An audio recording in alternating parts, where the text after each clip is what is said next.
You ever stop and think about how weird the English language is? I mean, really think about it. Like all those words with letters that are just there, doing nothing, making no sound. Well, we're going to dive right into that because today we're on the hunt for some phantom letters and their secrets. Yep, you heard that right. Ghosts. It's the perfect way to think about them, isn't it? They literally haunt our words.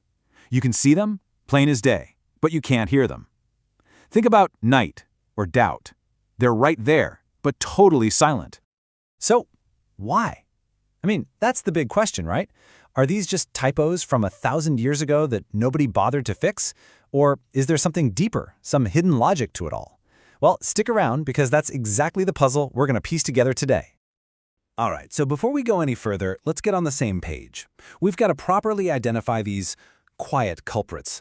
Let's define what we're actually talking about here. Okay, here's the official breakdown. A silent letter is exactly what it sounds like. It's in the spelling, but you don't say it out loud. You see it in night with that K, doubt with the B, island with the S. You write them, but when you speak, your voice just jumps right over them. Sounds simple, but trust me, this is where things start to get really interesting.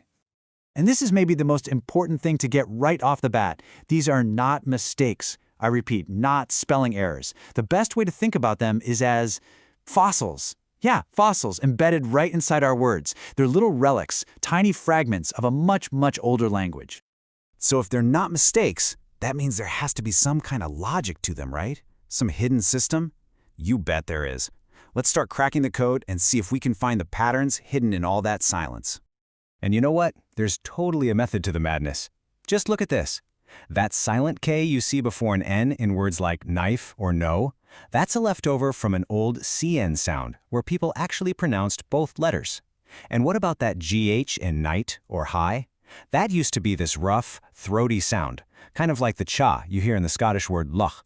Over hundreds of years, the way we speak got a lot simpler, but the spelling? Well, the spelling stuck around like a historical clue. Okay, so we've seen these patterns, but there's one silent letter that's in a league of its own. It might be the most powerful silent letter of them all, because it's not really silent. It's more like a secret agent, working its magic without ever being heard. Say hello to the magic E. Just look at what it does. You've got mad, add an E, and suddenly it's made. Hop becomes hope. Bit becomes bite. That E on the end doesn't make a sound itself, but it's doing some serious work. It's like it reaches back over that consonant and tells the vowel, hey you, say your name. It completely changes the sound of the word. It's not just silent, it's a silent commander, a total game changer. So, we've got patterns, we've even got rules, like the amazing magic E. But that just brings us to an even bigger question, doesn't it? Where did all these silent letters even come from? To find the answer, we have to put on our linguistic archaeologist hats. Seriously. We've got to dig deep into the history of English because these silent letters, they're literally the echoes of voices from a long, long time ago. And here it is, the big reveal. Every single silent letter you can think of once had a voice. That's right, they were all pronounced at some point. They weren't born as ghosts. Time is what silenced them. Let's just follow one word through time to see how this works. Let's take night. Back in Old English, it was spelled knift, and you would have heard both that k at the beginning, knift, and that throaty H sound in the middle. Fast forward to Middle English, things start to soften up. And now, today, we just say night. The K and the GH have gone completely silent. But the spelling is still there, like an old photograph of what the word used to be. So what you realize is that English spelling isn't just about how to say a word. It's a map. It's a map of our history. These silent letters are like little pins on that map, marking influences from Old English, from the Vikings and their Norse language, from the French who came during the Norman Conquest. Every silent letter tells a story about where our language has been. Okay, so that's a cool history lesson, but so what? Why does any of this actually matter?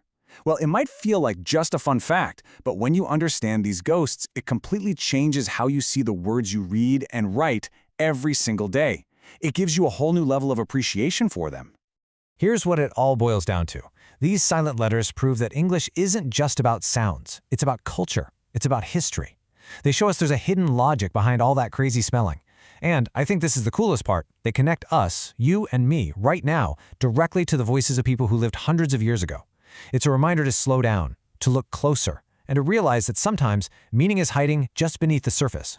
So the next time you're typing an email and you write the word wrong, or climb, or through, just pause for a second. Give a little nod to those silent letters, those unseen architects. They're not just wasting space. They are literally holding the entire history of our language within them. It turns out, their silence tells the loudest story of all.